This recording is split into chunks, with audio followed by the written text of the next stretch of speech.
Hey, thank you very much for being here today. This is Love and Surrender. I'm so excited and I'm so happy that my guest today is Taunya Rutenbeck, that she's been able to join us for this. Ever since I met her, it's just, I could tell she was, such a wonderful presence, and knowing from what she's done, she's a trauma therapist, and she's experienced a great loss in her life. And the minute we started doing these videos, I was like, I can't wait to get Taunya on here, because she has such an important thing to share with the world. So I don't even know where to begin. It's like, do we start as a trauma therapist, or but I'll let you start with whatever you want to say first. What is the most meaningful to you? Because there's so many places we could start with this, but sure. So let's start with, is there something you would like to share first? Something that's very meaningful to you, and we'll see where that goes. Well, as I was thinking about preparing for this, I spent some time out in nature yesterday evening and saw the sunset, and it was beautiful, even with all of the snow and all of that. It was really, really something. But so I was thinking about what is it that I have learned over the years about myself and about just other people, and I thought, I probably should start out telling, and I shared this, I think, with you at one point or another, but when I was young, second or third grade, I've always loved nature, but I would get up early in the morning and try to get up before anybody else got up in the house, and would go to the east side of the house and kind of hide behind some cedar trees, and would just sit out there and watch and wait for the sun to come up. And when the sun did start rising, I just felt just such a unbelievable feeling about being connected with, I would pick up like a blade of grass, and I just think, wow, this is part of everything around here, and the trees and the animals, and so there's something about that. And people that love nature or that have been out in nature, there's almost a connection that you have that's very calming and reassuring. And nature has taught me a lot of things about life, just observing and paying attention. And so that's kind of what I wanted to start out with, because it has been pretty significant in my life, something I refer back to when I'm with some of the more challenging things that I've gone through in my life. You mentioned, I love your love and surrender. I think that's really good. So I was thinking about the love part of that, and you had said just a few minutes ago about loss. You talked about the loss that I had experienced in my lifetime. And I am a trauma therapist, and one of the things that I've learned is that everyone has experienced some form of loss. Everyone's different, and so what I may think is loss, others may not, that kind of thing. Everyone's this unique person that's been created that has their own journey that they have to go on. And so my loss that has occurred within the last, it'll be almost 6 years in October, was my husband died unexpectedly. His name was Larry, and we had dated. We started dating the summer before our senior year in high school. I think I was 16 going on 17. Wow. And he was 17. And the interesting thing about that was, a year before we went out on our first date, we actually went to the same high school. And he was walking up the stairs in his Levi blue jean jacket. I was walking down the stairs. I had no idea who he was, but as he walked by me, I felt something. In fact, I turned around and looked up the stairs so I could see him, and I was walking downstairs to class with my friend, and I felt a real urgency to let her know what just happened then.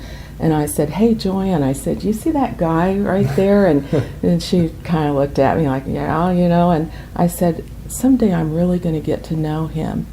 And of course, she said, "You're crazy," or something like that, you know. But that's the first time that I actually saw him, which I don't know what you would call that, you know, bringing two people together. But anyway, so we dated for 4 years and then got married, and so we had been married 38 years when he died unexpectedly of an aneurysm, and we were just getting ready to move to St. Louis because he was being transferred there by his work, and really looking forward to. In fact, he said, "Taunya, this is so cool because this is going to be like starting out again, you know, newlyweds and a new apartment." So we were really looking forward to it. It probably has been one of the most challenging. I don't even know how to compare it.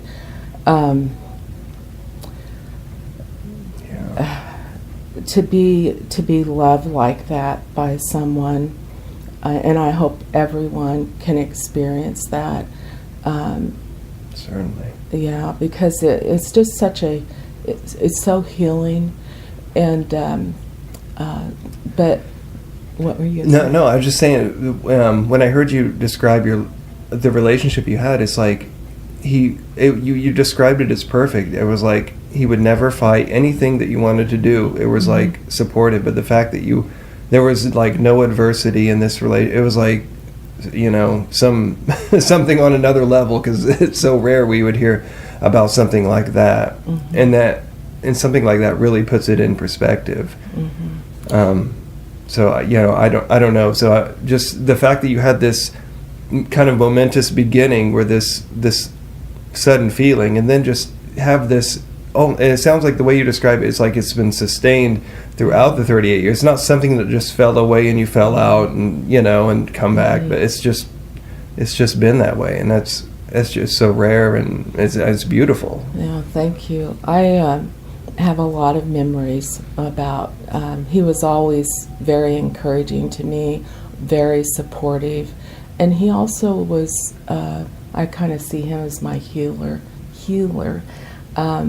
I was adopted when I was 22 months of age, and into a Caucasian family in a town of 400, and so my gosh. it was different, and you know, and I always felt different. I mean, always, and of course, you know, would be called names that were not nice and all of that. So I kind of experienced that, which is sad when I hear that going on in our world.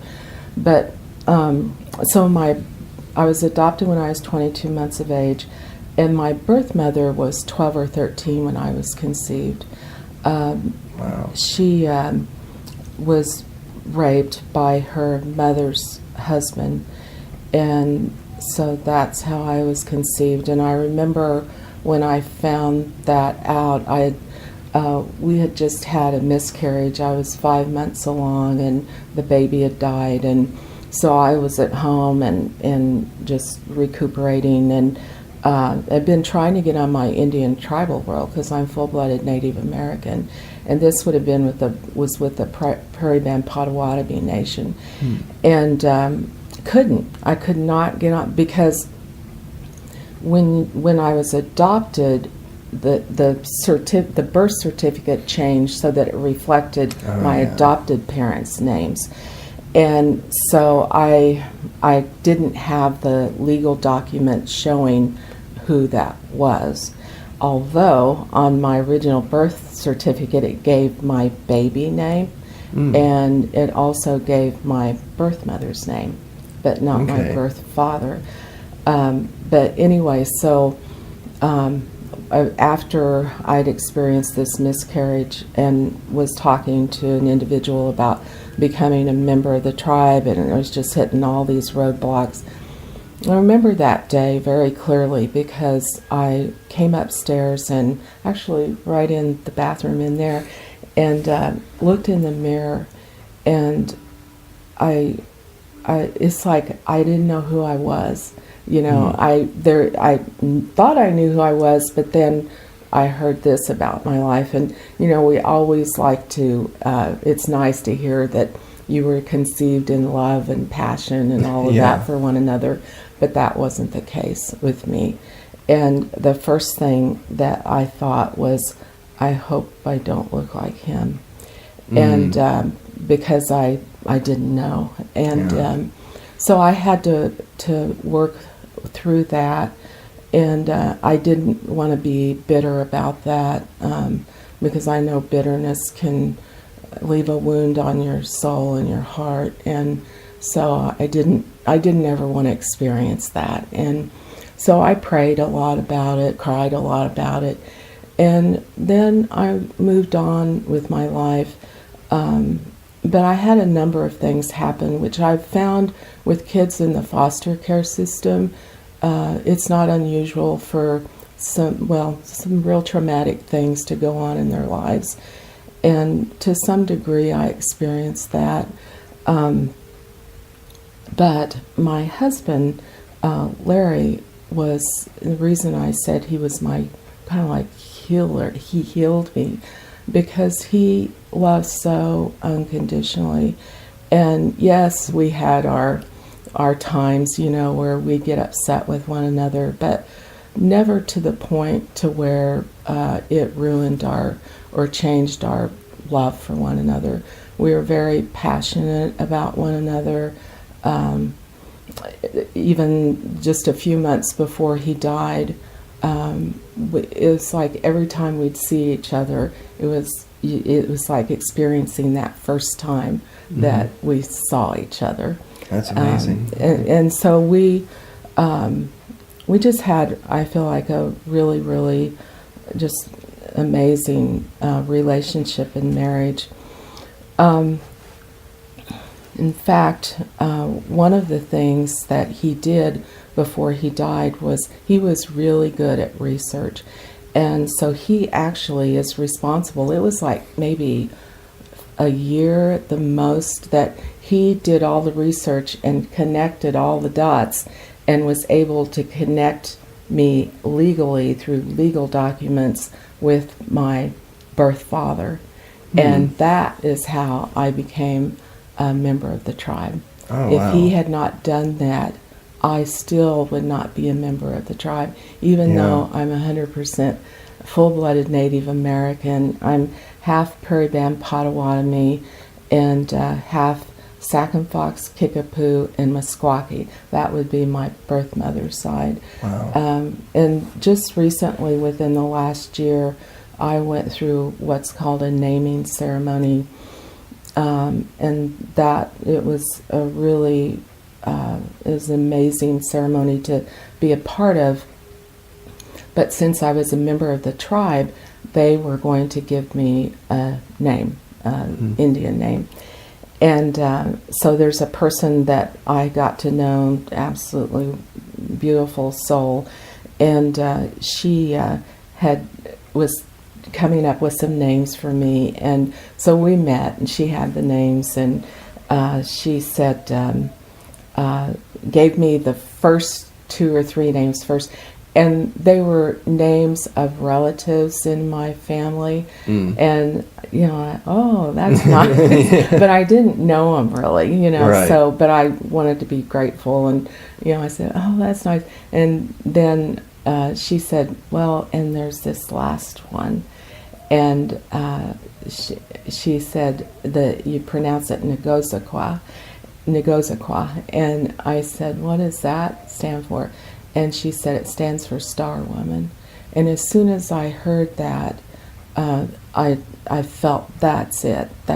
And she told me that it had only been used 2 times in the history of the tribe, which we're talking hundreds and hundreds of years, with a baby and then with me as an adult. And it means Star Woman, and when Native Americans think about a star, they're thinking of the sun. Mm-hmm. And that actually is pretty significant in my healing journey of grief. I know that had some connections to. Didn't you have a dream or something that connected to that? Yeah. So, and yeah. I thought it was fascinating that you had this connection with that. Yeah. You'd asked me if I had anything that was, something that I've kept or was meaningful. And this actually ties into the dream, I think, okay, which is amazing to me. I am not a craft person whatsoever, but Larry and I dated for about a year, and I don't know, I got this idea, and so I stained this box, and then I put I found a card, I'm sure it was a card, and you can see it's a bird. I have no idea what kind of bird that is, but the mountains are back here, and the water's there, and it's flying above. And anyway, so I was looking at that last night and thought, wow, even back then, somehow I felt drawn towards watching birds, a bird fly across the sky. And the significance of that dream is that it's been quite a journey with just experiencing the loss. It's one of the most difficult things I've ever done, and as you mentioned earlier, loss is, I believe, helped me to become a better trauma therapist, because everyone has experienced loss in some form or another, and I feel like I, to some degree, understand loss much better than I did before. So I've been really thankful for that. But one of the dreams I had was, and I had this dream at least 2 times, but in my dream, the first couple of times, there was this eagle, and it was flying way up in the sky, and there were cliffs that were behind it that almost remind you of Southwest area in the United States. They're beautiful, with the orange and the pinks and all of that. And so there was this eagle flying across. That was it. That was the dream that I had. And so I thought, I wonder what there is about the eagle and Native Americans. I mean, I had an idea, right? But so I looked it up, and the eagle is very significant, a significant symbol to Native Americans. And they say, the stories that they pass down, is that the eagle is the only bird that flies above the storms. And because it's closest to the sun then. Yeah. And so I thought, wow, that's really something. And of course, I immediately thought, okay, fly above the storm, Taunya. Try and fly above the storm. But sometimes we have to go through the storm too. Mm-hmm. So anyway, I had this dream that this eagle was flying. And then, I don't know, it's been within the last year, and I had another dream. And I always write my dreams down. I try to when I wake up in the middle of the night and have them, because I believe that's honoring to the dream. Yeah. And a lot of times then those will come back if you do that. And so this time it was the same area. It was with the same cliffs and this beautiful colors, and the clay, the dirt was red, and I was laying, there was this boulder, and I was laying kind of down in the dirt, and like this just almost flat prostrate on the ground. And I was just weeping and weeping. And all of a sudden, I heard this voice, and I recognized it, and it was Larry's. But it was like I could hear the voice, and I could see this image, but it wasn't like me seeing you right now. It was like there was this thin veil that was between us, but I knew it was him. And he said, Taunya, he said, come with me. And of course I, jumped up and went with him. And the next thing I knew, I was flying and realized that I was the eagle flying. And Larry was all around me. He was the wind, he was the sun, he was the moon. It's like I just felt that he was everywhere. And so he was helping me fly with the air and all of that. And I saw a storm was coming up in the distance, and I said, there's a storm up there. And he said, you'll be okay. And so, of course, I followed him like I did all my life, followed him. And so the next thing I knew, we had gone through the storm, and I don't really remember anything significant about that. But when we got through the storm, he said, I wanted you to see that you were going to be okay. And then he was gone like that. And I recognized him, felt like he's everywhere. And I've been told that when people pass on, that they're with you, they're there all the time. But I didn't really know what that meant, and now I know what that means. And I love nature. That's one of the reasons why I love nature, and one of the reasons why I mentioned when I was a young girl, I go out and sit and just take nature in. And I journal. I've journaled ever since Larry died, and I also do what I call photography therapy or something like that. And I took lots and lots of photographs of nature. And I also took pictures of myself. Even when I look back at those pictures now, it's very sad. I just look really, really devastated. But just to be able to compare with then and now. But after he died, I can remember I would take pictures of trees in the park that they didn't have any leaves. They were just bare.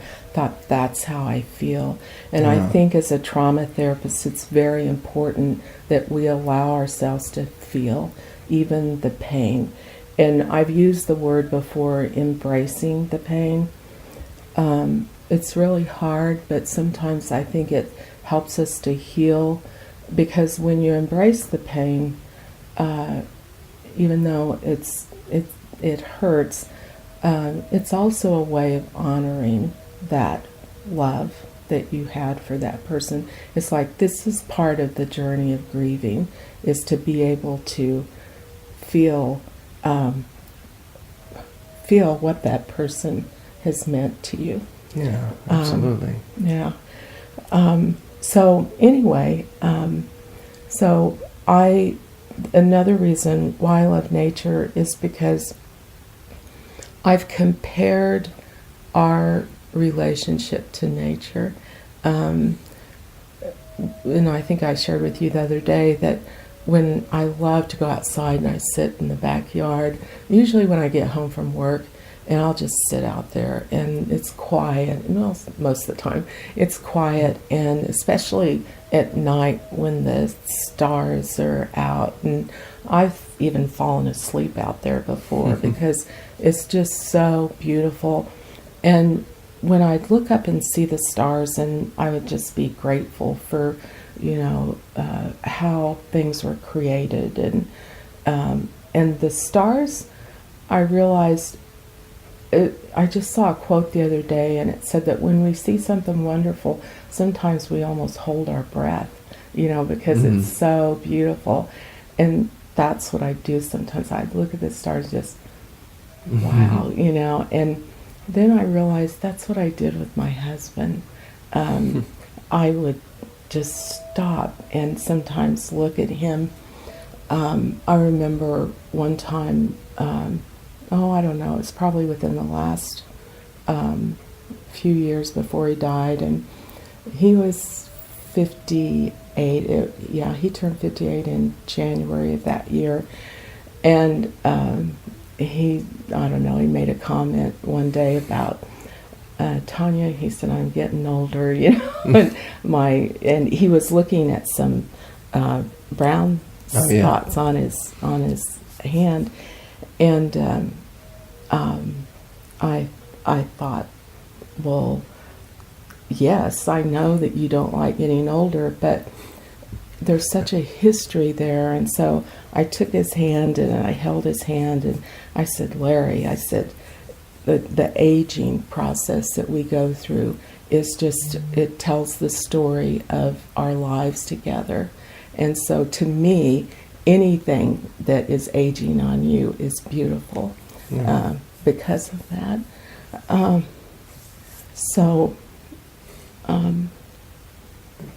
Absolutely true. Yeah, so that's another reason why I like to go out in nature, because there's that connection. It's like I feel him everywhere and see him. But that's who we are, really, is nature. And the way you came together was by nature. There wasn't anything artificial about the way you came together. It's connecting with nature is like realizing who you are, because you're a part of this. We're all a part of this thing. And when you see it, it's like, it gives you a different perspective when you see that we're a part of something, as opposed to there's that, now I have to go to work or something. So this is just a part of who it was. I wanted to bring up something that I really loved, that I guess you and Larry came up with for your trauma therapy. It was like a mission statement or an acronym, but can you talk about that a little bit? Because I really liked where it was going. Thank you. Larry was a part of what I did, and so I don't know, they say you need to come up with a mission statement or something, a tagline or whatever, and so we came up with compassion with passion and a purpose, and we just 3 words, and it took us a long time. We turned them every which way you could, but we started out with compassion, and it was because of a verse in the Bible, and it's when Jesus was looking out onto the multitude of people with all kinds of whatever it was, that was going on in their lives. And there's a verse, that verse in that time was, he was moved with compassion. And I thought that's what how we should feel, about people. It doesn't matter what's happened in their lives, but to allow yourself, your heart, actually to move with compassion towards people. I love meeting people. Sometimes when I'm out, I'll just stop and just watch and hopefully not stare, but watch, and I wonder, what was their life like this morning before they, I hope it was good, all of those things. What do they like to do for their birthday, just that kind of thing. And because I think compassion is so important, especially in the work that I do. Yeah, absolutely. And then passion. So compassion with passion. Passion to me is what I've experienced my whole life. And I hope that I continue to experience that. Passion is what gets me up in the morning. I love the work I do. And I love studying, learning, reading. And sorry. That's all right. But anyway, I love studying and reading, and so passion, I think, is very important. And then purpose. So many times that if we don't have a vision for our lives because we've been so hurt by whatever it might happen in our lives, or disappointed or whatever, we kind of lose our way a little bit, and we don't have a purpose. And a lot of times people, in fact, there's another quote, I think, that without a vision, the people perish. And I think that is so important to have compassion, passion, and purpose in your life. It's a focus, and passion and compassion is like two different approaches to love. It's it's just, and the way I see other people as I see it. Everyone is just myself with maybe a different genetic code and a life experience. So if I had that genetic code, and their life experience, I might be the same way no matter what they're doing. So so that's why I can't really judge, and I can always put myself there. If I erase everything about who I think I am, if I just take that's a soul that God created, well, I'm a soul that God created too, so I can't say I would behave any differently. So that's why I can't bring myself, even though I see people doing terrible things,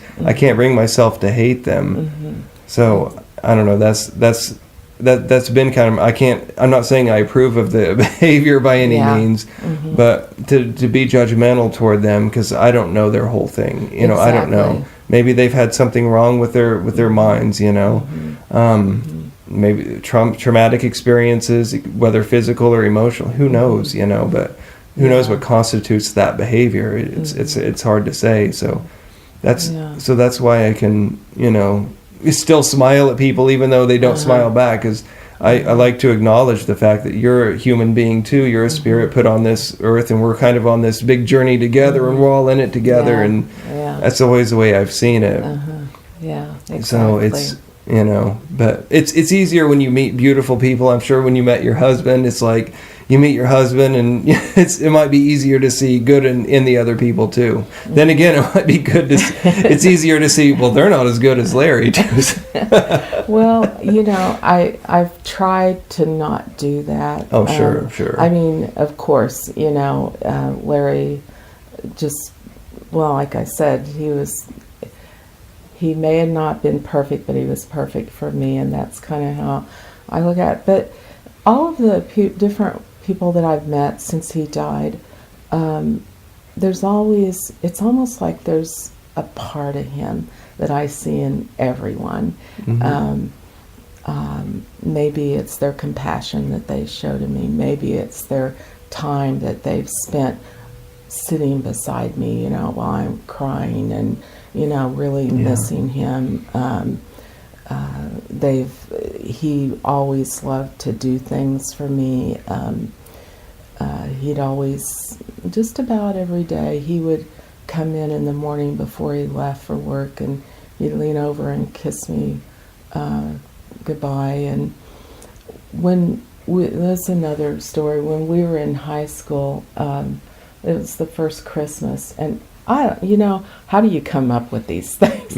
But for some reason, and he did not really wear jewelry, that just wasn't his thing, but I got this chain. I didn't have a lot of money, but I got this chain, and I put Love Taunya on it, and it was so that he could just put it over his, didn't have a, he wouldn't have done that, but he just put it over his head and just said Love Taunya, just a little silver disc type thing. He wore that every day of his life, and I have, memories of him coming in to kiss me goodbye, and the chain would kind of lean, fall out and lean, and just things like that, that were very meaningful. But this chain he wore since the first day I gave it to him, and he wore it so much that I was afraid that it was because it started getting thin, the metal, did, and I was afraid that he'd lose it sometime. And I said, "How would you like me to find another chain to go with that?" And he said, "Well, Taunya," he said, this is fine." I said, "But it might fall off. It's old," And he said, "Okay, whatever." So I found a chain, and it was a cross, and so I put that disc that said "Love, Taunya." I put that on with it, and because he'd always worn that the entire time that we were together, I had that when we buried him. I had that in his hand, just because it was another way of just having this life continue with him. You had asked me about a poem, and I think I mentioned to you that I've kept journals ever since he died, and I sometimes will go back and read those. But one of the things that was in this box that I made for him, I think it was right after we graduated from high school, but you can tell I kind of tore the edges just so it would look artsy. I don't know. That was my attempt to doing that. But I found this poem, and it's actually was anonymous. It didn't give the name of who had written it, but I thought it fit so well, as I mentioned, that Larry brought healing into my life. And I tweaked it a little bit to make it more for us. But it says, "I met you in a dream. My mind remembers from a deeper sleep a light that stayed with me. Life started to go on. You came toward me, a shape of change encircled by uncertainty. I watched you as life went on. I touched you when the light delayed. I turned my face away, but you stayed. Life flew in circles where we stood. Remember all the doubt. Who calls that strange? You held your body steady at the uncertainty. Our shadows met and slowly turned around. Eternity turned. In that last while, I came to love." Wow. And that probably describes our journey together, and how our love grew, even in uncertain times, not with us, but life, things that were going on around us. And so that pretty much describes. I mean, things like this, and you talked about embracing the pain of loss, but has there been anything else that has helped you to kind of overcome or to find some sort of happiness since then? Or is that it's just been an ongoing thing and just keep embracing it day by day? But is there any other like practices or thoughts or affirmations or anything? It could be a religious thing, or Well, I prayed a lot. Yeah. I mean, I did. I prayed a lot.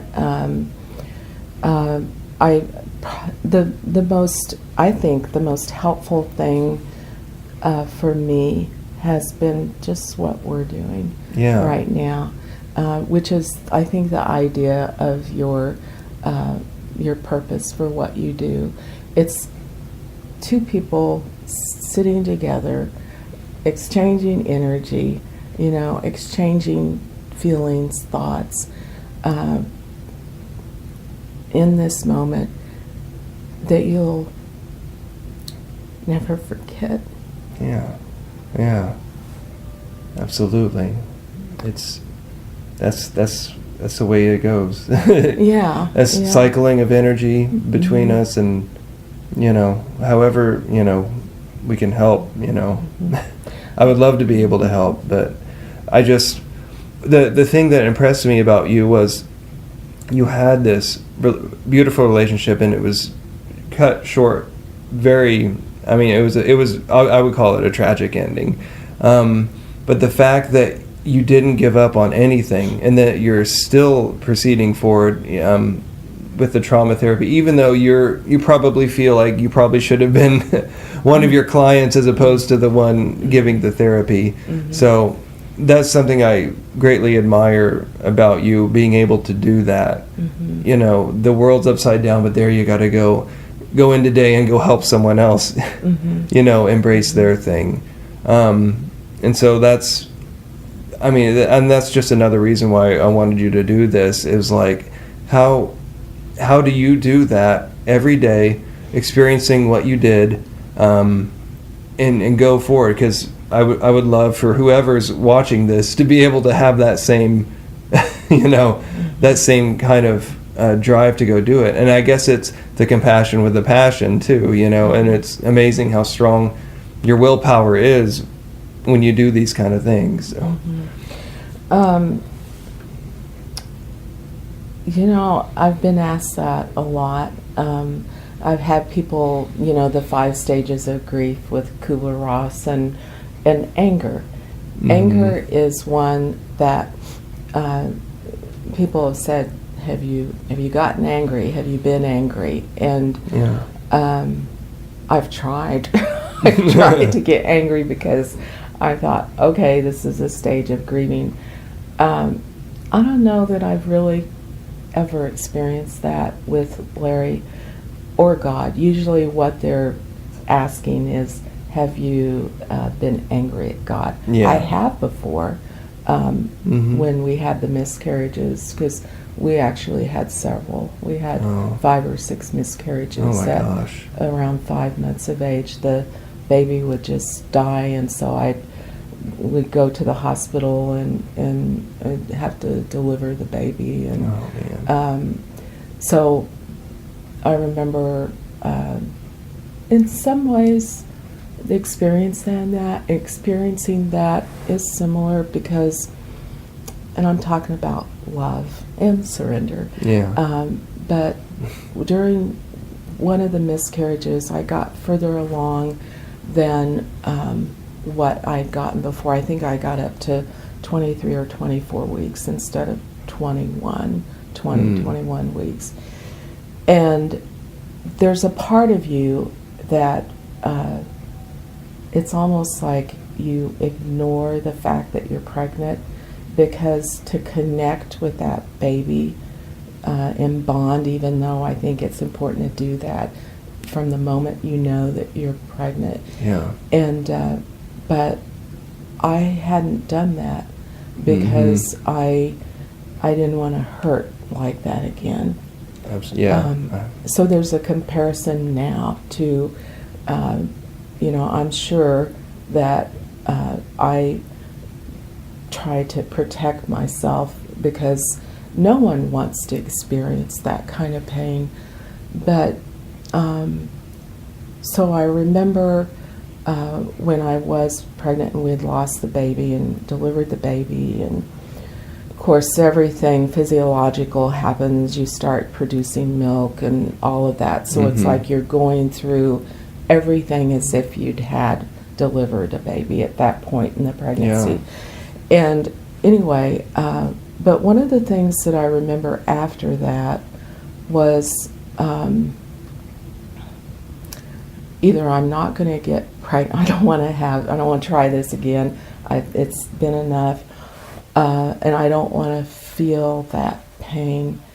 Who would, you know? But then something happened, and I started thinking about my life, and even my birth father, who had raped my my birth mother. And I thought, you know, if I was to sit down with him, which he's no longer living, I didn't meet him, but I thought if I was to sit down with him and listen to his story, I would probably hear something that would cause me to have compassion towards him, because we've all experienced, like you were saying earlier. And so I thought about that, and I thought, instead of being sad and or angry or whatever about this, be thankful, be grateful that even though I wasn't able to carry the babies to term, we did have 2 sons, and they're in their 30s now, but even though I wasn't able to carry the baby to term, I started thinking about all of the friends that I have that were never able to conceive. And I thought, Taunya, be grateful, because you were able to do that many times. And so I think gratefulness is really important, that when you can kind of turn things around a little bit to that. And so with Larry, people would say, well, kind of like, well, you need to be angry. I think, okay, I tried, but my thought, and it kind of goes back to the miscarriages too, is that how can I be angry at a God, a creator that brought Larry into my life? There's just not any way that I could do that. And so it's kind of the same with the babies that we had. I have a good friend that lost her son in a car accident in his 20s, and it's taken years to get through that, but she also has that connection with her son, and just being grateful for being loved, being able to love, all of those things. And even me carrying the baby, the next time I got pregnant, I thought, no, I'm going to fully experience this, allow myself to, connect to the baby. And so I've kind of found that the word gratefulness, I think, is really important. Sometimes we can't get there for a while because of the things that we've gone through in life. But as a trauma therapist, one of the things that I feel is most helpful is allowing the body to feel what it needs to feel, because we're doing that anyway. We're experiencing the pain. And so when I work with clients, I'm usually talking about maybe that feeling, that emotion that they feel anyway, but they do all kinds of things to not feel that. But once they feel that, with the type of therapy I do, it's working to help the body and the mind flow, so that they're both able to flow with one another. And it actually, in trauma, you're working with the whole system, the nervous system. And so when you make that connection and you accept or allow yourself to feel whatever that might be, there's usually very little talking, because you're allowing the body to work in the way that it was intended to work. And it actually resolves the emotional pain that they're feeling. I believe that that's the direction that trauma therapy is going. I've taken lots of classes, continuing education, and so I don't know, that to me is what I focus on now, and learning more about that. There's a book that Dr. Bessel van der Kolk wrote, and he is like the leading expert and researcher on trauma. He's worked with all kind of veterans. He's worked with some horrific things that have happened to individuals that you just can't even imagine, but he wrote the book, The Body Keeps the Score. And that's exactly what happens with us when we go through something traumatic, is it's still in our body. And so to try and help that to flow in a better way so that we can feel it, but it's not as overwhelming. And that's the process I've gone through. That's why I said early that it's important to embrace the pain. You brought up one thing, and it was kind of a parallel because it reminded me of how the energy works upward from the back, and we brought up the chakras thing, but the process, though it seemed it came kind of from a different area, but it's the same idea. Is you're keeping pain in a certain place. It could be a throat, and it needs to be released from that area. What was the? And I mentioned the chakra one, but what was the original one that you had discussed? Somatic experiencing. Was that it? Yeah. That was that is about allowing the body to feel, and how that works is it actually is addressing the autonomic nervous system, and because when we've had trauma happen in our lives, and sometimes people call them triggers, whatever, hyper aroused. A lot of times when we've experienced that, could be with various things, and I'm sure as I'm talking about, there's something that you're already maybe thinking, I don't know. Some people it's like right away, oh yeah. But the response is, and I usually draw a diagram, but the response is when we get that trigger, that pain like the first morning that I woke up and Larry wasn't there. And I just went, phew, my nervous system went up like that. But our bodies that would be the sympathetic nervous system responding in the way it's supposed to. It also is a survival. It helps us survive. And then the parasympathetic steps in and it goes down. But sometimes we collapse with that because we haven't renegotiated the trauma within our body. And so what the goal is within the nervous system to get to more of a healthy range of response. So as I work with the nervous system, instead of this, it eventually gets to where, okay, I was triggered, up just a little bit, down, to freeze, and then maybe just a little. But then as we work with the nervous system and it develops more of a healthy response to trauma or things that have happened to us, it's in this healthy range of responding. And it's like you'll hear something or you'll feel something, oh yeah, okay, I'm going to be okay.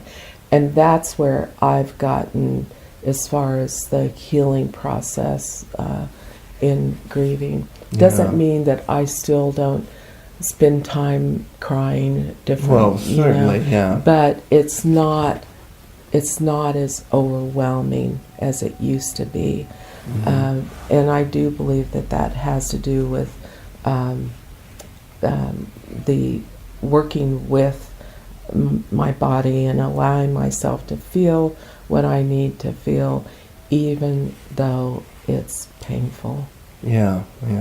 That's great. I mean, I talk about, surrender, about mentally surrendering, but it's, thank you for sharing the fact that there's a physiological surrendering too that we have to go through, and having to face things is, it's easy to say, well, I surrender that, but sometimes you got to face you got to face it before you can surrender. You got to know what it looks like before you can give it away, So thank you very much for sharing that. Oh, you're welcome. Yeah, thank you. This has been wonderful. Is there anything else you'd like to share, or anything, or I mean, there's been so much that Well, I mentioned our sons. We have 2 sons, and they've experienced a great loss also. Absolutely. They were really close to their dad. They would text each other, and during the day, and he was their father, their dad, but he was also like one of their best friends. And it's interesting because he, after he died, I found out he had told them things that I had no idea. He told them about back when we dated and everything, and I'd say something and about whatever it might be, and they say, "Mom, we already know. Dad told us." Oh, jeez. So, okay, but and they probably know a lot that you don't know that they know too. Still, yeah, exactly. But I thought I'm glad he did that, because one of the things I think that happens in parenting is we're almost afraid to share our struggles that we've had, and usually it's because the parents they don't want their kids to maybe make the same mistakes we have, or done the things that we think we shouldn't have, or whatever. But the thing is that if that's how they learn, exactly, and if they and if they have this idea that you were perfect, then if they've ever, which they do, if they've ever done anything that they know, oh wow, I shouldn't have done this, or they're not gonna, I hopefully, be as devastated, because it's like, okay, mom and dad experienced this too. Yeah. I think that's really important as a parent, to be as transparent as you can with your kids. Yeah, I do. I try to see them as human beings, not as these are things I have to raise up and so they can be functional in the world. Exactly. It's human beings coming to know themselves, and so where else are they going to learn to be human beings than what we've experienced? So yeah, but as far as where I'm at now, the next being, I guess, accepting of where my path goes, not allowing myself to close off, because that's something else that happens. Like I said, it's like you want to protect your heart, and so I'm working on that now, and just allowing myself to be open to whatever whatever comes up. Yeah, absolutely. It's having an open mind, open heart is sometimes difficult, but there's no other way. Just embracing what can come, and don't try to predict the future too much. Just go with it, and be accepting of what may come. So it's a process of surrendering. It's living in the moment, really. Exactly, that's exactly what it is. And if living in the moment has been something else that's really helped me, and I think of all the times that if I hadn't done that, I don't know that I would be where I'm at right now as far as the grieving process, because living in the moment allows you to be present with whoever it is that you're interacting with at the time. Could be a stranger that you meet, anywhere, but you've connected with them because you have allowed yourself to live in the moment and not look back at the past so much, or look towards the future, but just being here right now. I know, that's all there is. The past is gone, the future is gone, but and it's not always easy. It's easy to get derailed on that thinking, but if you can find a way to get back on that trail, absolutely. Thanks so much for doing this. You're welcome. It's been beautiful. Well, thank you. So Trevor. thank you very much, and thank you very much. Is there any? Usually at the end of every video, we can. Now you like to use silence. I love silence too. We'd like to give a prayer to whoever is viewing the video. So we'll just, if you want to, we can just take a moment of silence just for the viewer. Have a prayer for them, or if there's a vocal prayer you want to give, or whatever. But silence is a beautiful thing. So yeah, there was, as you were saying that, I love poetry. Mm-hmm. And I think I shared this with you the other day, but David White is a poet that I love, and I've heard him in person a number of times now. But one time when it was a live workshop, and I was there, and he asked the question, was it worth having your heart broken? And I really had to stop and think about that. But if you've ever loved,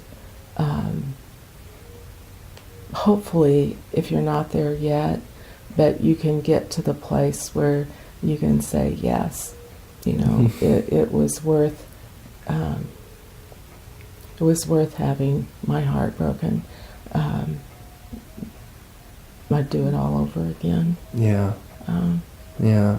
And it's, when you say that, it's just like, when you tell me about your life, it's like, just the way you say it, for some reason, it's like it couldn't be any other way. It's like every part of this was like a destiny, you know, and sometimes we think it's all random, but it seems like it's played out this way, and it's had to play out this way, and it couldn't be any other way. So I couldn't imagine you having a different story, you know. It's just one of those things, you know.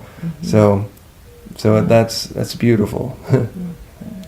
All right, so we'll give him a short moment of silence here, and thank you very much for watching. This is Love and Surrender. We're on subscribe on YouTube, or visit the website. But thank you very much for being here.